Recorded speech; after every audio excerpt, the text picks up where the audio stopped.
Several years ago, I climbed Mount Washington in the western United States to see the oldest complex life forms on Earth. Typically found at elevations higher than 3,000 meters, bristlecone pine trees can live for as long as 5,000 years. They do so by growing in arid environments that are too harsh for most other life forms. And they grow very, very slowly. In current climate conditions, a bristlecone pine tree might expand in girth by 1 millimeter each year. But the thickness of tree rings will vary based on climate conditions, the amount of rainfall, and the level of carbon dioxide in the air. Dendrochronology is a branch of science dedicated to interpreting the paleoclimate by reading the rings. Using this technique, science has gained insight into climate variability and even cataclysmic events going all the way back to the last ice age.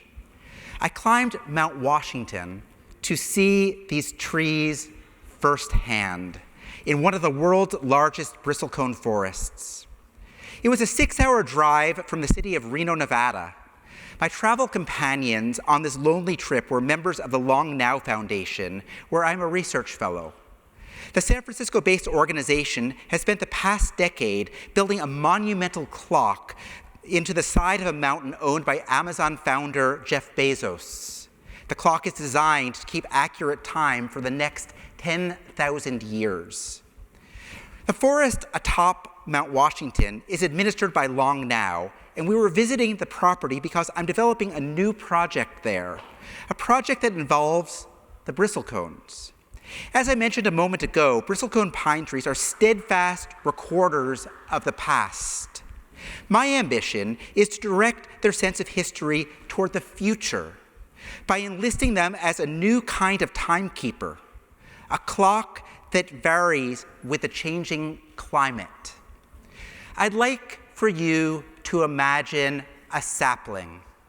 Imagine a young bristlecone pine tree surrounded by a spiral of markers regularly spaced in 500-year increments, based on the estimated girth of the tree in 500 years, 1,000 years and more, if the future growth rate is consistent with the present. Now imagine that each marker has been inscribed with the year the tree will touch it, if the climate doesn't change. Then stand back and give the tree authority. The tree will almost certainly grow out of sync with Gregorian years. For instance, if the tree grows faster in the future because of rising carbon dioxide, it may tell you that the year is 3,500 on your iPhone 10,000 when you are in fact in the year 3127. The idea I'm proposing is that we accept what the tree says. We can choose to live on bristlecone time. In order for that to happen practically, the time told by the trees will need to be transmitted to the city. The bristlecone saplings on Mount Washington will need to be continuously monitored, and their growth rate will need to control the pendulum of a municipal clock. This is not merely hypothetical. The clock is currently under construction at the Nevada Museum of Art. Additionally, the bristlecone time signal will be available to anyone, anywhere, allowing people to put their smartwatches, their computers, and their entire lives onto bristlecone time. And I can tell you that it will not be business as usual. Time will be irregular. Future planning will have an element of unpredictability.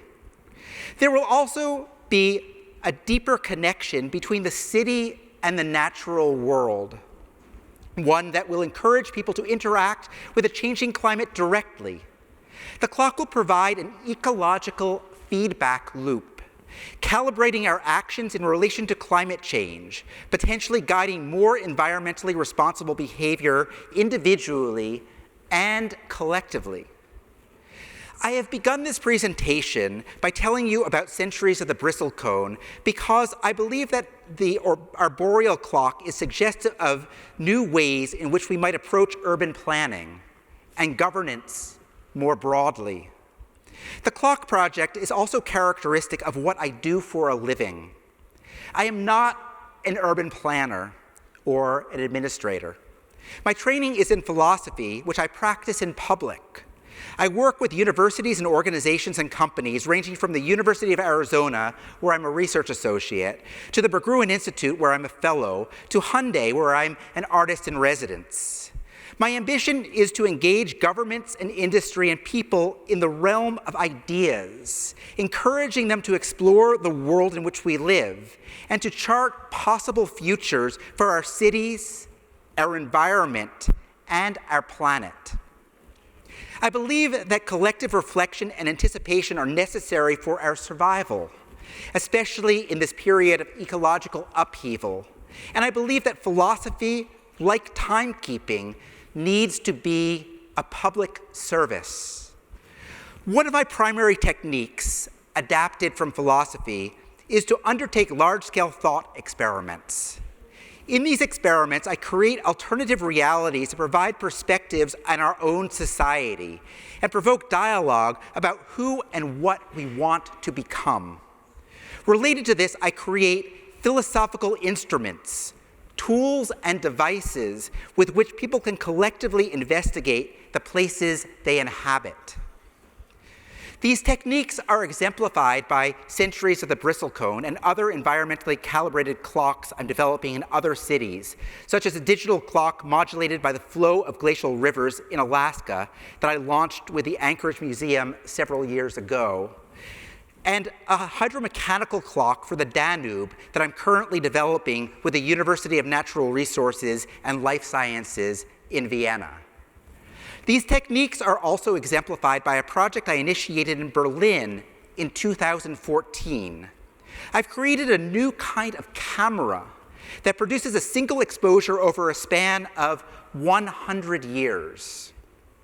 I have distributed these cameras in cities around the world, from Paris with UNESCO, to Mexico City with the Metropolitan Autonomous University, to Chongqing, China with the Sichuan Fine Arts Institute. They provide a means for the next generation to observe the decisions that citizens make about their urban environment today, decisions about development and gentrification and sustainability. In a sense, these devices are intergenerational surveillance cameras. They prompt people to consider the long-term impact of their actions. They encourage governments and ordinary citizens to act in ways that will change the picture to reflect what they want the next generation to see.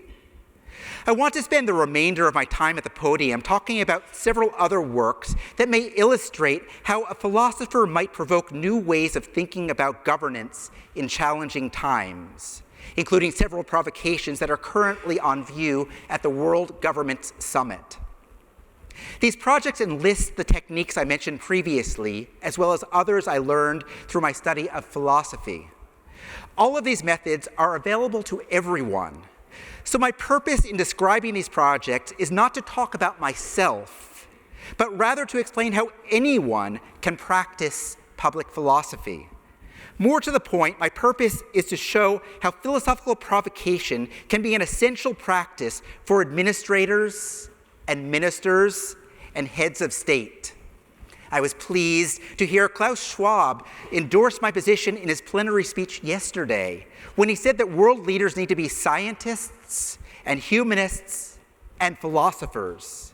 I wholeheartedly agree that heads of state need to be all three. In fact, philosophical provocations often originate at the juncture of the sciences and the humanities. Philosophy is inherently transdisciplinary. Several years ago, I was invited by the Fraunhofer Institute for Building Physics to envision the city of the future. Through their Artist in Lab program, I had an unusual opportunity to work with leading scientists and engineers and to run computer simulations and physical experiments on state-of-the-art equipment in Stuttgart, Germany. My starting point was to consider one of the most serious problems faced by by cities today: sea level rise. Global sea levels are expected to increase by 2.5 meters by the end of the century, and as much as 15 meters in the next 300 years. With 11% of the world population living less than 10 meters above the current sea level, many cities will probably be submerged in the future. Megacities including Manhattan and Shanghai. One likely response is that people will migrate inland, seeking ever higher elevations. The question I asked myself was this: would it make more sense to stay put? The reason I asked this question was simple enough. Global warming will not only melt polar ice and expand oceans, incremental temperatures will also exacerbate the urban heat island effect, which is already broiling cities and leading to greater dependency on energy-intensive air conditioning. More broadly, climate change will expose populations to increasingly extreme weather. I was wondering whether these effects might be moderated by large bodies of water, which can provide evaporative cooling and serve as natural heat sinks. Billions of years ago, the first terrestrial life forms lived in tidal and fluvial shallows. These communities of microbes appear to have been able to endure the harsh paleo environment, tempering the local climate by remaining semi-aquatic. They're known as stromatolites, and they're remarkably complex because they're comprised of many microbial species living in symbiosis. In a way, you might think of them as the very first cities. Stromatolites were my inspiration for proposing that cities of the future might thrive in tidal environments. Architects and engineers often take inspiration from the natural world. Through a process called biomimicry, they solve human problems using the evolutionary innovations of other species. One classic example is Velcro, which was inspired by the way thistles attach to fur. Biomimicry can be a powerful technique. There is much to learn from organisms in our midst. But I believe that some of the greatest inspiration can be found by looking into the deep past, especially when contending with climate change. Future conditions on the planet will be harsh. The closest analog may be conditions in which the first life evolved. I believe these early life forms can teach us how to live. I've dubbed this design practice paleobiomimicry. Given their great age, stromatolites are perfect subjects for paleobiomimicry. Working in collaboration with the Fraunhofer Institute and the Berlin Natural History Museum, I took microbial inspiration as far as humanly possible.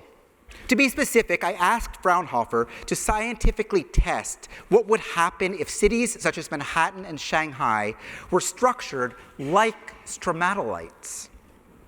I should tell you a little more about the structure of these primordial superorganisms before continuing. Fossils show that stromatolites grew in layers. Each new living layer captured marine sediment, making a sort of cement.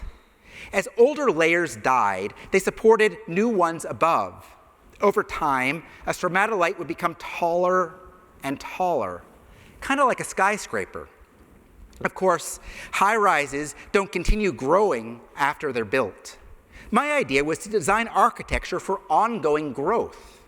Buildings that could be layered continuously, with new floors piled on top as bottom layers were sacrificed to the rising seas.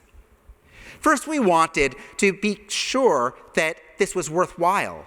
We wanted to determine scientifically whether tidal conditions would moderate extreme weather as the planet warmed over the next several centuries. We studied this in two ways. One was to bake a model city under artificial sunlight, measuring thermodynamics in a Fraunhofer laboratory. The second approach was to create computer models of three cities that are threatened by rising sea levels: Manhattan, Shanghai, and Hamburg. We modeled districts in all three of these cities, subjecting them to projected climate conditions in the years 2100 and 2300. Both the physical and computer models showed significant benefits to flooding. Tidal cities really would be more clement, especially if the buildings were able to absorb water. These findings inspired a couple new building archetypes. One of them is a sort of log cabin high-rise. It's supported by a wooden scaffold built partially with trees cultivated on the roof. The other is made by layering concrete, made partially from marine sediment. The latter building will be buoyant, supported by a central mast, generating energy as it rises and sinks with a changing climate. Obviously, there will be significant challenges to building cities in this way. Transportation, sewage, you get the idea. Ultimately, primordial cities is not only an urban planning proposition, but also a philosophical provocation. Do we want to live in these extreme conditions? What would it take to avert them? These are some of the biggest questions of our era. These questions have been very much on my mind while visiting Dubai, which is very much a city of the future. How will Dubai contend with climate change? What might a Century camera show people in the year 2124? What would you like them to see? How do you make that vision reality?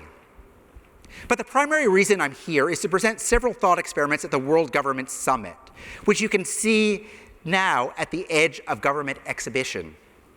Although I don't want to give too much away, I'll tell you that one of the installations will already be familiar to you because it was inspired by the arboreal and fluvial clocks I discussed at the beginning of my talk.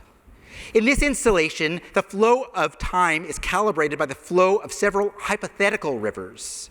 The thought experiment inverts the normal power structure in which humankind tries to dominate nature. The direction of control is reversed. It's a starting point for discussion about what else nature could regulate. With river time, I'm proposing a new time standard. What if all standards were reimagined? What if we were to reimagine the metric system? What if we were to customize the metric system for each and every citizen? The standard meter is defined as the distance traveled by light in a small fraction of a second. This length is the mathematical basis for other metric units, from liters to watts. By recalibrating the meter to correspond with a distance traveled by light in the same fraction of a heartbeat, the system could be tailored to the individual person instead of the masses. From the size of A4 stationery to the brightness of a 10-watt light bulb, the whole world could be customized. Would this enhance or would it diminish people's lives? I have brought this thought experiment to the World Government Summit to confront the growing tension between individualism and the common good. Accommodation of individual desires may undermine civic cohesion. Alternatively, community interests may undermine personal identity. The paradox of individual standards exposes this dilemma. I believe that standards of intelligence also need to be re-examined, perhaps most urgently of all. Could we, for instance, extract policy advice from microorganisms? The plasmodial slime mold Physarum polycephalum is an ideal candidate, expertly managing risk to optimize foraging opportunities over hundreds of millions of years. Could slime mold balance trade-offs and resolve dilemmas that governments struggle to address? This thought experiment, which I initially developed with biologists at Hampshire College, proposes a new approach to solving wicked problems by modeling human conditions in a petri dish and observing how slime molds behave. At Hampshire, the slime molds provided policy advice on problems ranging from environmental regulation to border control. The installation at the Edge of Government enlarges the scope. What else could we ask? What other intelligences could we query? What further wisdom could be attained through humility? Humility. If there is one core message I have to share today, it is to live in humility. The world is full of wonders. Slime mold may help to overcome human biases. Stromatolites might know what we should do about climate change. Rivers and trees might calibrate or recalibrate society to overcome the Anthropocene. To be a philosopher is to question all assumptions and to be resolutely open-minded. My hope is that all of you will join me in this pursuit by practicing philosophy in your domain. Thank you.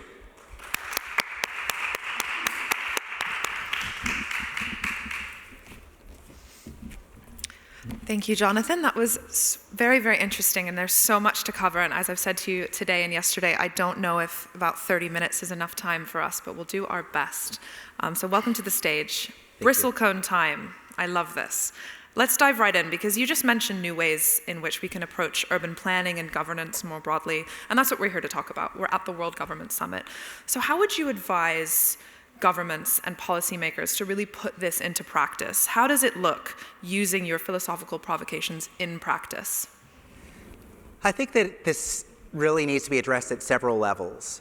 One is the practice of philosophy, which I believe is a practice that is open to all and essential for everybody.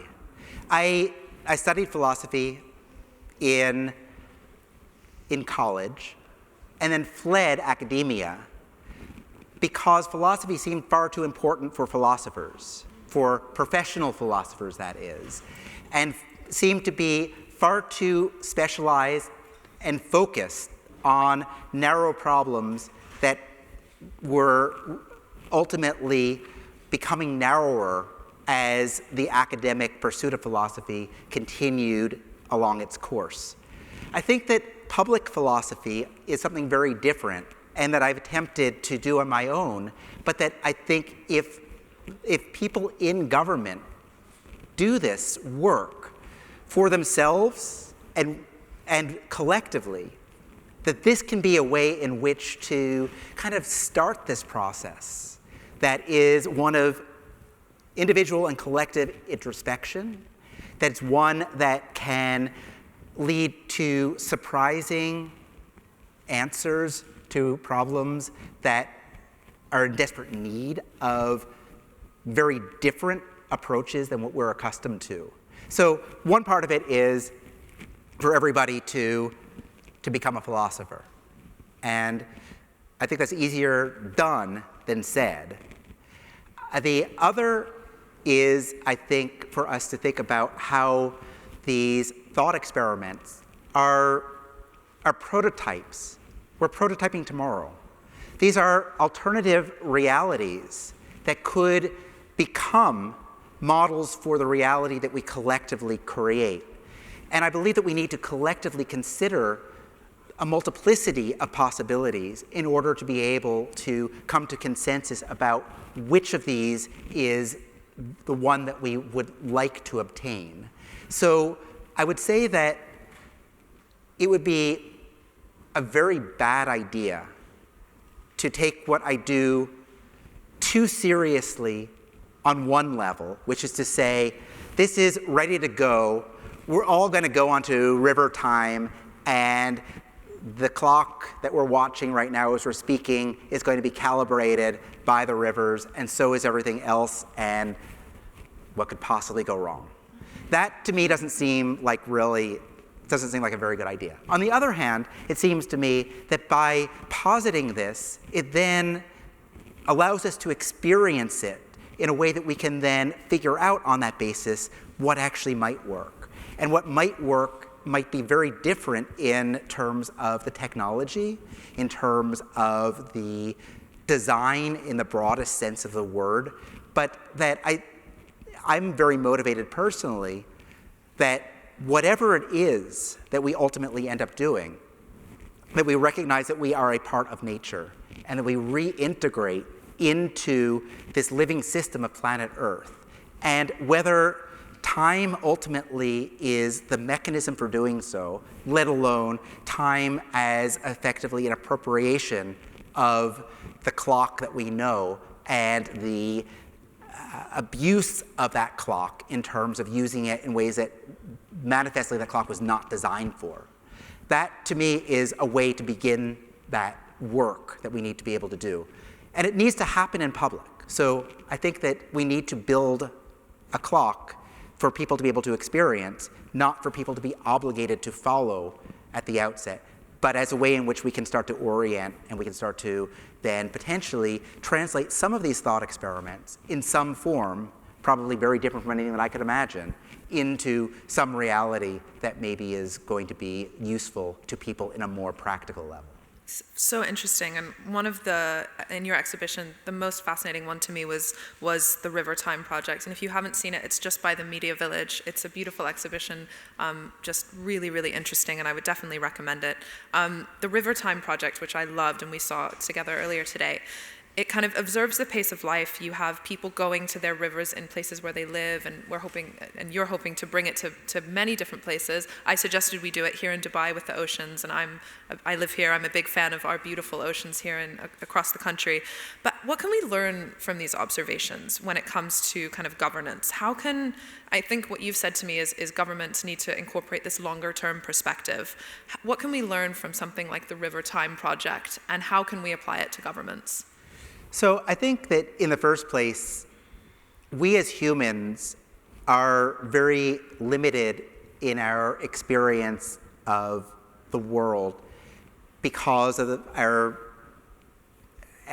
culture, because of our biology, because of our technology.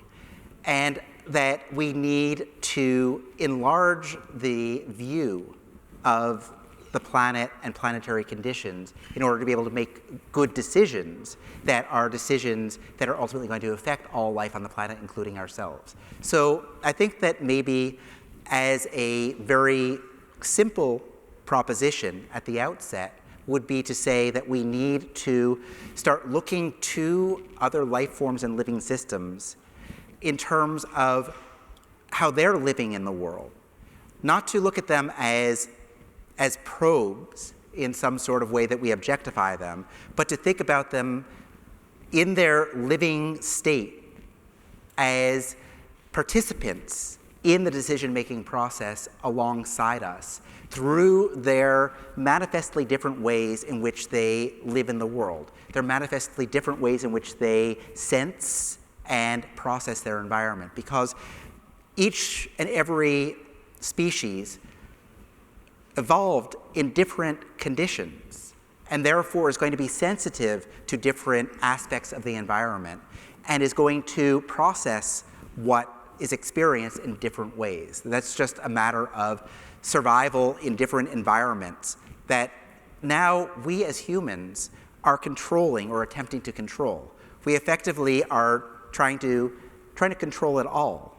If we're going to exert the power that we have responsibly, we need to do so responsively, where we are able to take in what these other organisms and living systems are experiencing. And that means that we need to be observant of them and deeply respectful of them. And to me, that really is a matter of what we bring into the legislative chamber or into the government as a matter of what we can learn and what we can know and who we can engage. But I think it's also a matter of getting out there into the world.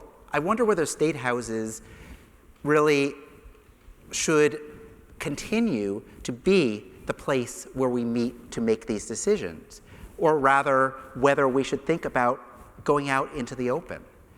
There's this idea of cognition that is known as extended cognition, which is basically to say that we process the world, we make sense of the world not only inside our heads, but in a way that is also extended out into the world. So we learn math by counting on our fingers. It's a very simple way in which to think about this. But I think that there's a much broader way in which we need to think about it, which is to say that we think with others. We think with all these other life forms and living systems, or we have done so in the past and we need to do so now. And the fact is that as we degrade all of these environmental systems, we actually lose a lot of that cognitive capacity.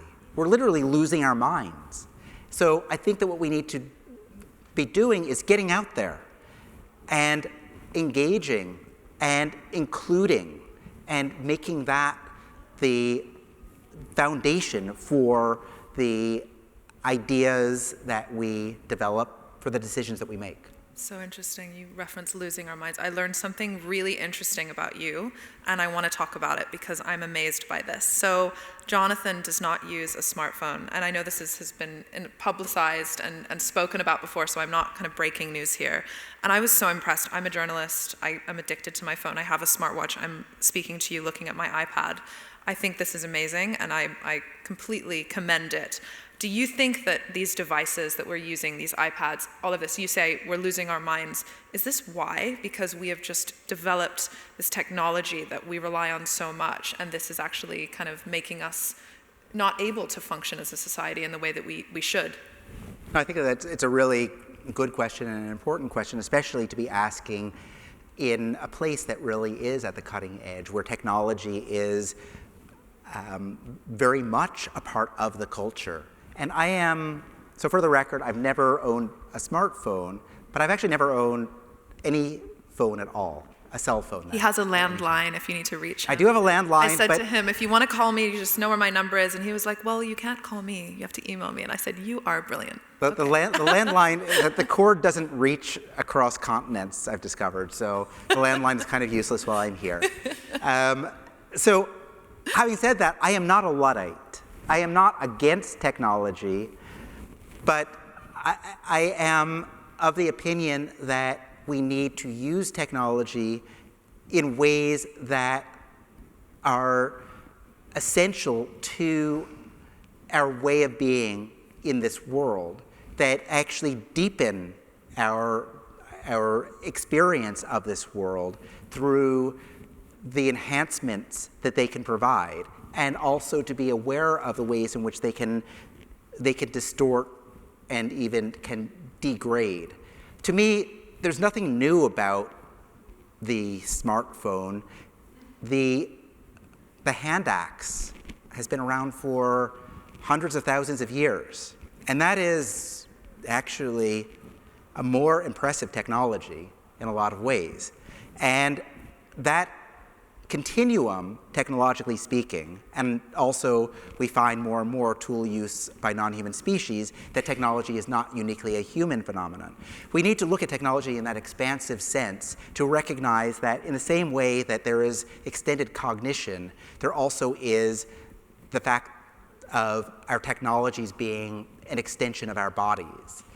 But it's a matter of what kind of body we want ultimately to have and how we want that body to live.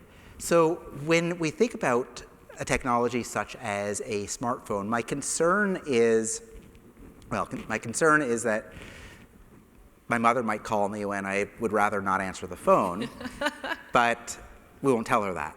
My concern is that I have all too much information available, and therefore I don't really consider that information or reflect upon that information sufficiently. And this is a matter of memory. I think that we can only have the only chance we have of being able to make good decisions in the present about the future is to do so through reflection. Reflection is only possible where the memories are inside our heads, where those memories are available to us, and what we're observing is in relation to what we have experienced. And memory has become cheap in every sense of the word. Memory is something that you can buy, and you can put your memories in the cloud, and you can forget about it. So I think that the ways in which computation and the ways in which technology more broadly provide shortcuts, that this can be incredibly beneficial. I mean, I got here on an airplane. I'm very happy to live in a house. All of these are good things. I'm not giving them up. But I think that also we really need to be very much aware of them, and we need to be able to live with them as a part of us rather than with us as a part of them. Relying on them too much. I know Yes. I do. So it's my new goal. You've inspired me to maybe put the phone down, maybe for like an hour a day. I want to talk about this amazing camera that we have here, and you mentioned it briefly in your speech at the beginning. I think about this when I think about something like climate change, and the UAE hosting COP last year has been at the forefront of this and of really making sure that we set our next generations up for a world that still exists and that is not warming.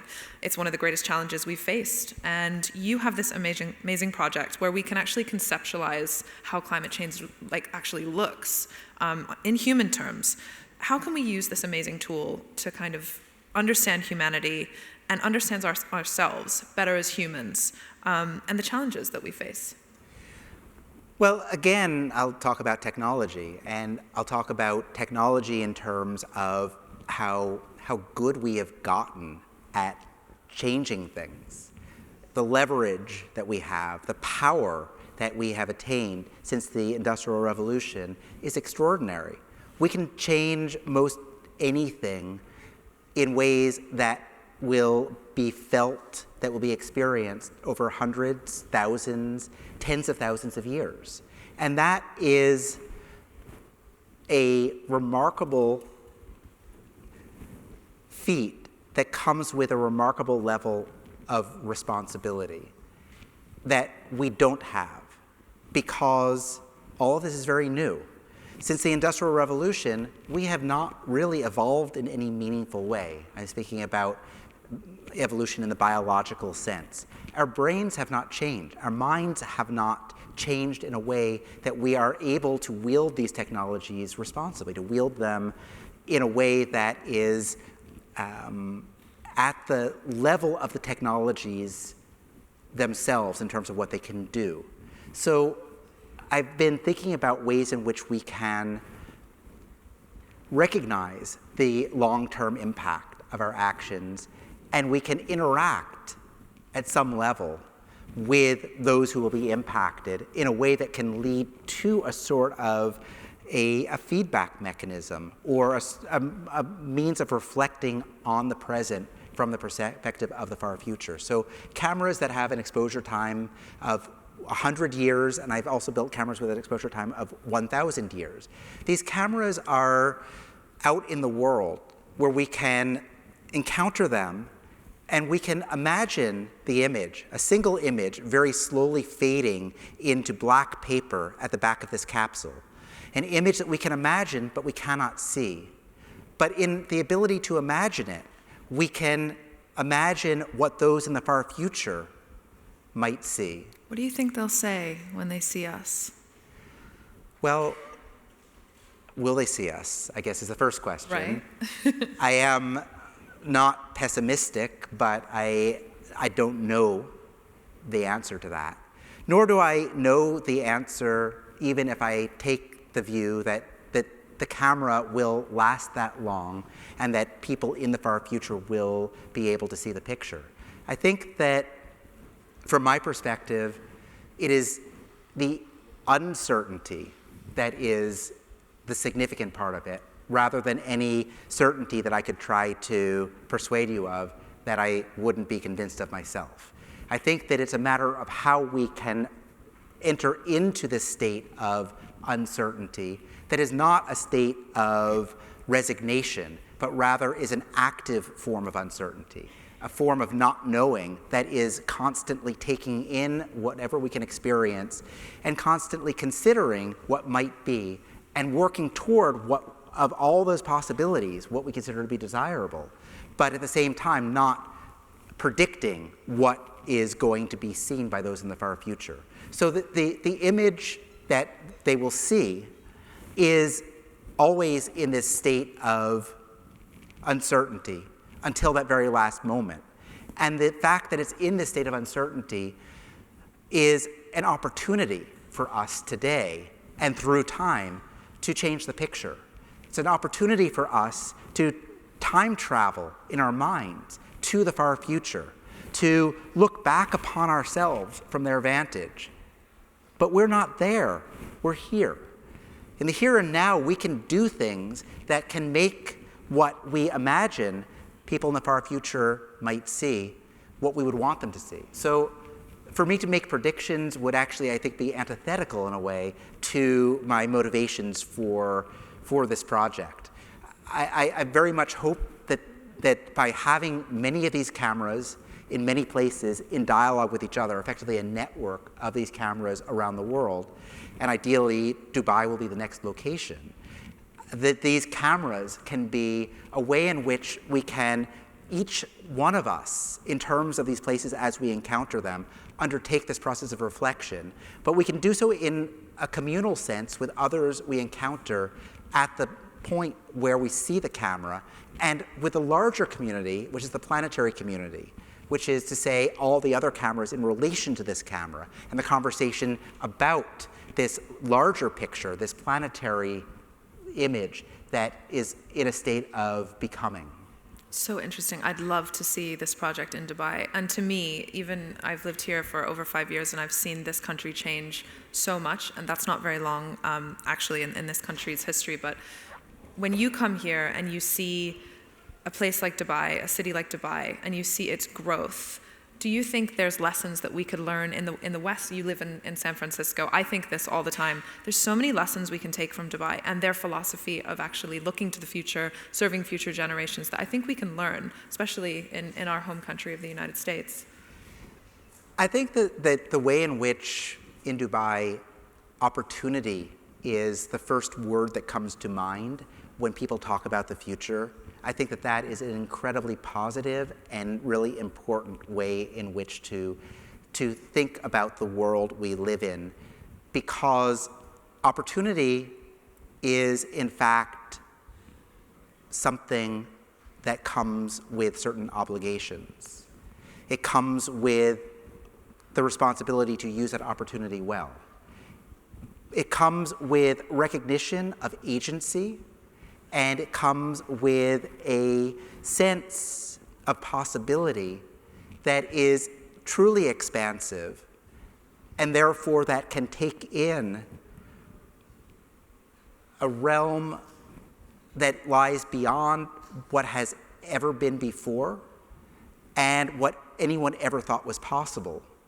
But that also, because it might actually come to pass, needs to be taken very seriously. It needs to be taken at the level of seriousness that is not only taking into account ourselves, but also everyone else, all other beings, all other species, everyone else, all future generations. So that, to me, is what, at an abstract level, I see when I look at Dubai. In terms of what I've seen on the ground here, I haven't been here long enough. I hope to be here much more. I hope to really be able to experience this place. I think that it is a place that is, because of all that is being created here, there is this sense of creativity that is really exciting to me, that is almost in the way that when you look at a tree, you see the growth potential of that tree. I think that there is that kind of energy, and here I'm starting to sound woo-woo, I don't mean it that way, but a certain sort of energy that is apparent to me that I would be delighted and honored to continue to engage in, and that I am deeply honored to have had the opportunity to begin to engage in by way of our conversation and the larger conversation through the Edge of Government and the World Government Summit. We are honored to have you in Dubai. I don't speak for Dubai, but I live here, so I'm going to say we're honored to have you in Dubai. Let's talk about alternative intelligence, and this is one of your provocations. And everyone at this summit is kind of discussing a different kind of AI, but we won't talk about that here. We're going to talk about your provocation specifically, which is kind of, and you talked about this in your speech just before, gleaning a kind of alternative intelligence policy advice from a perhaps microorganism. And this is in your exhibition as well. It's really interesting. It took a little time for me to get my head around this because it is complex. But you've challenged me today, and we're going to challenge our audience here as well. Slime writing, which I learned is perhaps the next biological computer. Tell us how governments can use these as models. I learned a little bit about urban planning, but tell me some more how we can look at these models and this slime writing for our future in government. So slime mold has been engaged for computation in a number of cases already, some of which are on display at the Edge of Government. And part of what is so exciting to me about the Edge of Government as an exhibition, I should say, is that these cases are present in relation to my provocations in a way that grounds the provocations, and I hope also leads us, when we see those cases, to ask what else, and how those can be the beginning of so much more. In the case of slime mold, I started to engage with slime mold because I learned about some work by Andrew Adamatsky, a professor at the University of Bristol, who has worked with slime molds, placing oats in a petri dish where major cities are, and then watching how the slime mold grows to be able to feed on all of those oats. And where the amount of oat in a given place, by the way, slime molds love oats. Tip for anybody who wants to get on the good side of a slime mold. So the oats are put in places that the cities are, and the slime mold spreads. So it's a single superorganism, a blob. The blob spreads in a way that looks a lot like the highway system. So from that work by a computer scientist, it became apparent to me immediately that slime molds are doing something really remarkable. But to me, it isn't only a matter of how slime molds can be urban planners or can be civil engineers. We have plenty of civil engineers, and we have more than enough highways. My thought is that we can look to slime molds in terms of other questions by virtue of the fact that what they're doing is not civil engineering, but they are in fact making, they're computing optima in highly complex ways, which is to say they're doing the work of an economist. And they're doing so in a way that is recognizable to us and yet is manifestly different, and that leads potentially to insights that we would not be able to reach on our own. So instead of having the slime mold show us that in fact we got the US highway system right, or we could move that highway over there by a few inches, instead to say, here are some intractable problems, some problems that we don't know how to address, trade-offs of various kinds. And slime molds are very good at working out trade-offs if we model our problems in their world, in the petri dish, using effectively a language that makes sense to them, which is to say, we think about how they experience the world, nutrients, risks, rewards, so toxins, all these various factors can be controlled, and we can observe what the slime mold does given the conditions that we set up. And that can provide us with policy advice at a direct level, and also at an indirect level. It can lead us to a recognition of the limitations of our own minds. And by seeing our blind spots, we can then, I think, learn to take a broader view. That broader view, I believe, needs to involve other creatures, other species. But that broader view, regardless, needs to be one that comes out of a recognition of all these other ways of knowing that are out there amidst us, that are highly adapted to the planet in the past, and that can potentially adaptively lead us toward a future that we can all get along. All get along. So I'll ask you one more question, even though I have so many more for you, Jonathan. This has been so engaging. Slime molds maybe can't solve the problems of today. We live in such a fractured world. What would you say as somebody who is a philosopher, somebody who looks at things a little differently, not like our policymakers? How would you tell the world today, as fractured as it is, to come together? Well, I guess I'm going to crib what I said earlier, which is humility, intellectual humility, humility of every kind, which is antithetical to philosophy by and large, which is part of my problem with philosophy as practiced professionally. I think that what we need to do as a way in which to be able to get along, as a way in which to be able to make our way in this world, is to recognize that in spite of the fact that we hold all the power, we don't, in fact, hold all the power. We hold very little in the long term, and we need, with what little power we have, to do whatever we can to give that power back to all the others who, as a matter of justice, as well as a matter of pragmatism, need to be a part of what we're doing and how we're thinking. So it really is a matter of, through humility, looking beyond ourselves in order to be able to see within ourselves our true potential. Because our true potential is enormous, but our true potential is actually not the potential of what we could build, what we could make, but is a potential of how we can be in community with all other beings. Brilliant. Jonathan Keats, thank you so much for today. Thank you.